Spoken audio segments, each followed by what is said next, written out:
Hey, it's Chris. Disco Heist Laundry. We're talking a competitive heist-taking game from Rock Manor Games. What do you need to know? What is going on in front of me? And why should you be interested? Let's talk. Who is it right for? Who is it not right for? Let's freaking go. So the whole point of this game is to launder the most money. Get the most points. But in a slight worker placement Tableau building action system we've got going on, you're going to have your Kingpin moving around the board, spawning and deploying their henchmen, shaking down the different places on the board for resources while evading the police, trying not to get too much heat, represented by the top of the board up here, to get you arrested. You're being accomplishing heists that you have along this side of the board, hiring crew from this side of the board, all the while having to upgrade the police as you go along, dealing with vehicles that the cops get to ride on, as well as snitches and barricades being set up along the way. And that's kind of the 30,000 foot snapshot. Let's give you a little bit more details. I'm not going to run you through the whole rules, but just so that you can get a gist, and then I'm going to tell you who it's right for, what I like, who doesn't want this game, and who should stay away from it as well. So the whole starting point of this game is taking one of the asymmetric kingpins here, and it's just in this prototype. I have 8 different ones that are going to be available to me. And on these cards, you're going to have one-time use abilities at the top that you put the stamp on, essentially to cover them up, the show that you've used them. At the bottom, it tells you your starting resources and the symbol that each of these kingpins represent. And why that's important, we'll talk about in a little bit when it relates to the heists and the heat and the cops coming after you. So everybody gets your troops to start out with, your units that you're going to have available to deploy, your resources, and then your film, which again allows some mitigation, and your crowns. And the crowns are the point of the game that is the laundry portion of things, because those crowns represent your glory, your loot essentially. But then that loot doesn't do you any good until you launder it and make it legit. And you have a specific action within your cards that's going to allow for that. But it's not just a free-for-all, and that is perhaps the most make-it-or-break-it divisive mechanism in this game. Because when you have these cards from your asymmetric kingpin, you are going to be playing them on a turn-by-turn basis for the immediate effect, and then potentially exhausting them, tapping them for a later effect during the second phase of your individual turn. And in the upper left-hand corner, this represents the amount of cash that you can launder, the amount of those points that you can turn from the crowns into the cash, as with the launder card right here. Consequently, when I play this action, I also get one of those little films, which we'll talk about in a second, and I actually lose a heat, meaning I don't have as much stolen goods on me, the cops can't get me, but with this comes the limitation. Your tableau is going to have a certain number of these cards in it. And so when you're trying to figure out how much you can launder, you total up what's in your tableau here. So in this case, 1, 2, 3, 4, plus the space in which your kingpin is in. So in this case, my kingpin, let's say, was in the casino. So that's an additional 8, represented by the upper left-hand corner there. So I could launder now a total of 12 potential crowns. And you're going, well, Chris, well, I don't even know why you're debating it. Well, because those crowns play into a lot of the other portions of the buying, of the selling, of the mitigation. And that's a 1-to-1 ratio. With some of the other cards that you're going to have available to you, even with your starting hand, you're going to have a card that just allows you to do 4 for 5 or 4 for 6. Or to play one to get another card down to your tableau. And so again, it's a multi-resource system management that you're doing. The crowns that we talked about that are going to be represented basically with your coinage, if you will. And then you also have your gear. Your gear again is represented to basically to be able to buy stuff, the other stuff in this game, represented in the form of your heists, as one of the requirements here, as well as the crew cards, which cost is representative right here. That when I'm hiring this person, their tableau value is much higher than my starting asymmetric cards. They have a different symbol, and their cost is much higher. They, again, give me a similar immediate effect and an exhaust effect. The heist card, consequently, this is the cost up here, 2 henchmen, 2 resource. This is where things get different, though. What you do for getting that initially is 11 of those crowns, so that's really, really good. And you're playing this, I didn't mention this, but over 3 different rounds. Depending on how long you want to be, how many heists are in each round. Consequently, though, why you're not just heisting from the get-go is these heists have consequences. And if you can't match the symbol from either one of the hired crew that with the upper right-hand corner to right down there, which would match and it would mitigate and it would cancel that action, or your Kingpin will actually have similar with their asymmetric cards along the side here to represent the other symbol if they're present as well. And so for each one of those you can mitigate, which is where also the other currency of the film comes in, because that's blackmail essentially if you want to say from that aspect, but these are also currency to buy other things. You can cancel this because you might be directing the cops towards you. You might be increasing your infamy and your wanted level. And the wanted level is a very otherwise divisive mechanic because you can potentially do a little bit of take that as well, as these cops are numbered and they're going to be going towards their own individual number, which is placed based on a D20 roll here that plays it down. And if you are caught along the way, if your wanted level is above a certain threshold, you get arrested, you lose some pieces, you lose resources. Because at the higher levels here, anything above 3, if it lands in the same space while it's going from point A to point B, you're arrested. Or if it's one of your henchmen, they're just lost off the board. If you're above 7, if you are there or adjacent, so adjacency in this case being, like this, because you actually move from street corner to street corner, even diagonally there along those lines. And then the last thing is if you are 10, the cop is always moving towards your Kingpin, and that's where you really get broken if your Kingpin gets arrested. Barricades get in your way from being able to move in that street. Snitches, if you are seen in the line of sight of them, you actually get your heat increased by 1. The heists are laid out 1 per round. Everyone takes a turn. Then the police go, and then the heists get pushed up along the side of the board here. A new heist is revealed. The safe displays where that heist is going to be. A few other tidbits that you need to know. At the end of every act, there is a cleanup area majority phase. For each building you control, solely control, you get 2 victory points, 2 cash, if you will.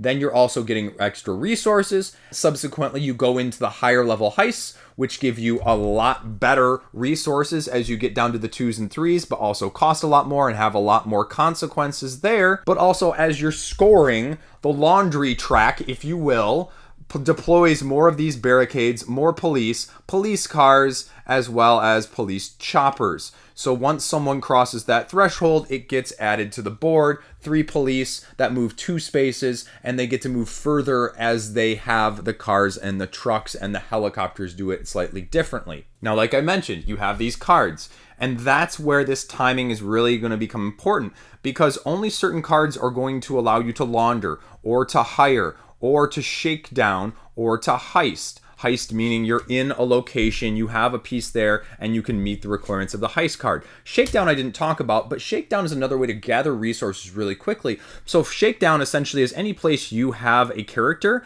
you get the resource that's at the bottom of these buildings. And so I get a tool, I get an extra mob, I get an extra film, I hire a discount, I get 5 crown, and I gain a heat. So I get all of the places that I'm in that way. So that is the gist of the game, and you go until the end of Act 3 as you're going through this pile of heist cards, and you will potentially push heist cards out that have not been accomplished before the next round occurs. You have a huge deck of crew market cards over here that are all asymmetric, all at different prices, and all better, much better than the ones you start at. The other aspect of things that is overlooked here at the beginning is I have almost all of these locations facing me so you can see what they are on camera. However, they actually say it doesn't matter which way they're oriented, because if you look very closely, you can see that there are exits, because you get a certain number of moves to spread throughout your Kingpin and your Henchman on a turn basis. And that's indicated at the bottom of your Kingpin card here as 5 in this case. And so what happens is I have to move in and out of these buildings. So 1, 2, 3, 4. But you'll notice that the entrances and exits on all these buildings are different. And so if you have it oriented differently, well, not this one, because this one has entrances and exits on all 4 sides, genius. But say the apartments here, which only have 2, then it's going to dramatically change how you need to get in there, especially if you're trying to heist. And that is everything you need to know about Disco Heist Laundry. So, who's going to like this game? This is a different sort of area control meets worker placement meets Tableau builder. I haven't really played anything like it with this style of management. It's not too much, but you are definitely pushed in terms of resources and availability.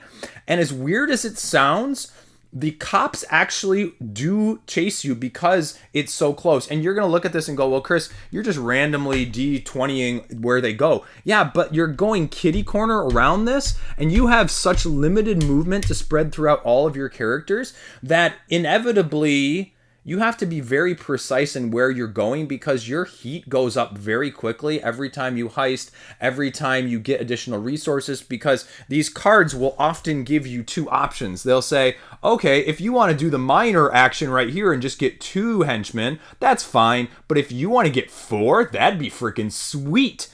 But it's going to cost you heat. So you can use that and do that repeatedly to get up there very quickly to get them chasing after you, especially if you can't mitigate some of the heist in addition. And so it has a little bit of that chaos with a little bit of that strategy. And so if you like the mix, this is really going to be something that you're going to enjoy. The other aspect, like I mentioned, is the resources are not bountiful. This is not a do everything, get everything style of game. You're not going to get to every single heist that's on the board. And some of it, depending on player count, is going to be the bigger issue, is that if you spawn one of these where you are, it's going to be a hell of a lot easier.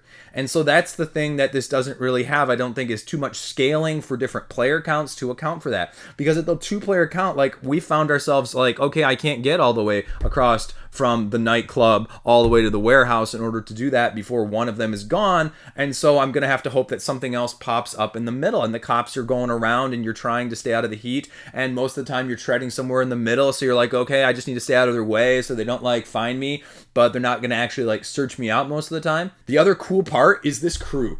And you won't go through this whole deck even within a game. And so the variability is really, really, really awesome. The only downside is I didn't get to use as many of these cool heist crew cards as I'd like, because there's a lot more going on combination wise, both of the immediate effect and the exhaust effect, that I would just love to be able to utilize. I mean, the other cards, you know, in terms of the starters, they're nice, right? They're basic. They're pretty much all very, very, very similar in what they're offering in that way. So it really gives you the customization. I just wish I got to do more of this. And that's really where it sounds weird, but they have a 2 different game length situation of the heists, where you can have either 3 heists in acts 1, 2, and 3, or you can have 4. And as weird as it sounds, as not usually a fan of longer games, I think I prefer the 4 heists. The 3 heist felt like too quick. Like I wasn't able to get my Tableau fully up there, because you want to get that Tableau going in order to score the points. But you also don't want to have it go for too long, because otherwise you're not going to have those cards you need to keep it running, because the clock is always ticking on the heist. And again, that's where I almost felt like it went too fast. Like I almost wish I had more turns before the heist moved in that way. And that's not a bad thing, because it definitely makes you push things in terms of a Euro game style if that's your preference. I think the addition of the barricades and the snitches is really kind of cool. I like that. I didn't think I would like the randomization of putting them down, but it makes you kind of get screwed or deal with what is presented to you in the first place. And let me be clear, if I wasn't earlier, the snitches, once they give that one heat from the line of sight, they're actually off the board. So it doesn't just perpetually stay out there and perpetually give you extra in that way. I didn't think there were too many resources that you had to manage. The symbology is rather straightforward. The mixing and matching and complete portability of the locations is really nice, as well as the rotation to change how you're accessing them.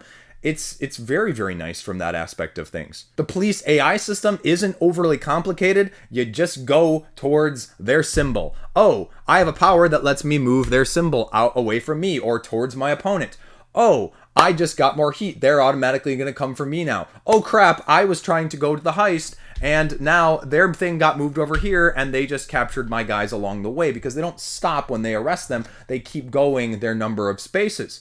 And as more heat, they travel faster, further, and are more dangerous to you. Who's not going to like this game? What won't you like? What didn't I like as much? I mean, if you don't like the randomization of rolling this D20 for some of those particular aspects of the police especially, this is not going to be for you. There is no way of knowing where the heists are going to come up from this deck. You're not going to necessarily have them populate by you. And at the higher player counts, someone's going to get screwed. Someone is going to have one pop up right next to them. And does that irritate you in that way? There's probably not as much mitigation as other people may like of the heat, but the whole point is to get the heat, because otherwise the police dynamic is rather lackluster. So I don't think that is overdone, but the ability to lose your carefully practiced and placed and planned strategy of getting some of these henchmen out in the first place, and to have someone then replace this guy and have him get, sucked up as he's going to this, is kind of anticlimactic in that way and could be disappointing if that is not something you can handle. I also wish there was even just a slight more amount of asymmetry between the Kingpins. You've got the one-time special ability down here that's different, and you've got different starting resources, but that's the main aspect of things. Again, the cards are mostly the same, and so I wouldn't mind seeing some of these top ones being slightly different, but that's a balancing issue again, and I felt like it was relatively equal, at least in the strength, so I wasn't worried about that. The other aspect that I didn't really talk about that you might not like is at the end of those acts, you kind of do this cleanup. As I mentioned, if you control areas, like if you're the only person in this area, you get $2. But if there are multiples, then everybody loses one. And then if you're the Kingpin in this area, the other team loses one before you lose one for everybody. And so that can drastically change the dynamics on there, but also you just lost these henchmen that are not necessarily easy to get. These are actually potentially, depending on what person you are, sometimes more of a hard resource to acquire than some of the others. So that might not be something you like, because it just happens. You have no control over it. So you want to spread yourself apart, but ultimately, again, with that limited movement that's spread between all of your henchmen and people on the board, it's not going to allow you to do that either way. So the branching out isn't quite as much as I may like from that aspect too. So it's not going to give you the ability, again, like I said, if one's over here and one's over here, to be able to navigate that. So min-max, if you will. There you go. Those are my thoughts on Disco Heist Laundry. It's very intriguing. I have not seen things do it like this way before, and I like the combination of the heists, the randomization, the heat, as well as the hiring the crew. I just wish I had more crew to be able to utilize. That's probably the one thing I would just love to be able to do more, because that's where all the cool stuff is, and as I always say, I want to do all the cool stuff. But this is definitely something that I have not played before in this style of things, so it sets itself apart in that way if you're looking for something that's going to fit in your collection. There you go. Stay classy. Thanks for watching. Thanks for sending it to me, Rock Manor. Peace out. Stay classy.